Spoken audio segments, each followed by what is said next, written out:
muscle into the game. But she's the one that I remember. She goes out and she helps people raise money. She goes to fundraisers. She lets people use her name to help bolster their fundraising. And money is a big name of the game, and especially early money in campaigns. Sure. So I admire her for that. But anyway, any other thoughts? And then I'd like to get your opinion. Yes, I do. Okay. I have some real quick housekeeping to do. Scott Jones, the famous Reverend Scott Jones, our friend, you're going to have to go out and come back in because it's not allowing us to let you come up and speak. And we would love to hear from you. So go out and come back in. I will tell you personally, I know Mark Cuban. We met like 30 years ago. He and I share the fact that both of us grew up in Pittsburgh, and we have common people that we know. But I know him from when he was running. This is way before he became a gazillionaire. He was just a common millionaire at the time. But I was running an early internet company in Los Angeles, and we worked together on a project very early on. So I know Mark pretty well. And he's a really good guy. It's somewhat of a surprise that he got into politics because he's really been apolitical most of his life and most of his career. He's always been a practical person. He's always sort of been a institutional Democrat. And he was very disappointed when many of his friends got red pill. And that's one of the reasons of his reaction and his activism. But it's also...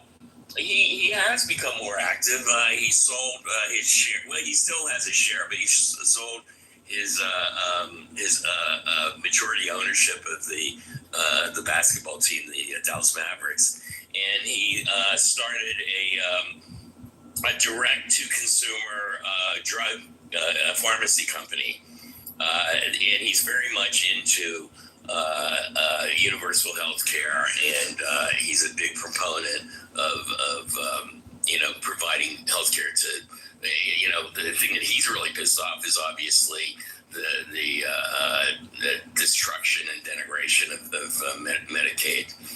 And anyway, so he is a good guy, but he is no raging leftist either. He tends to be a middle-of-the-road institutional Democrat with a slight libertarian, and he is a big proponent of crypto. He's done very well with crypto, as many of us have.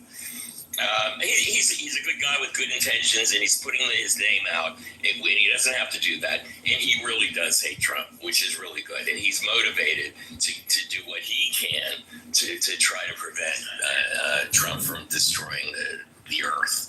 So he's a good guy with good intentions, but he's never going to be a guy. And look, he's going to be pushed back against the progressive side, which is fine. I mean, we're all a big tent there, going in the right direction. And I like, and he's a good guy. He's a guy who has all of his original friends from college and high school that he hangs around with and plays basketball with. I can send him a note. I only contact him maybe once or twice a year, but he'll answer me. A very short answer, but I know only to ask him something that's specific. But if I have something specific, he'll answer within usually an hour, hour and a half. It's amazing that he has enough time to do that. But yeah, we all got together and do that. All right, where was I? Let's see, we had Stephanie. Oh, good, Scott. Can I just ask a question? Yeah, go ahead. I'm interested in getting some advice. Okay, I went to the Palantir protest yesterday. It was a little shorter, but kind of the same thing as last time, which is Palantir is the Peter Thiel, Alex, whatever, Karp, or whatever that guy's name is, contractor that sells data and spyware hardware to, all over the world, but the federal government uses it for terrorists, but they also are using it in the ICE tracking, to identify people. So Anyway, they're trying to protest to shut down the hiring pipeline of college students for the Palantir thing. That's their goal of this protest. But I go to Tesla Takedown, and I went Wednesday, and someone put a sign up. This really upset me, and I'm interested to see what you all think. They put a sign not out to the street, but to the employees. It's been closed, and they just opened 2 weeks ago. So there's a staff inside of the showroom, the car showroom. And this sign, so it's directed to the employees.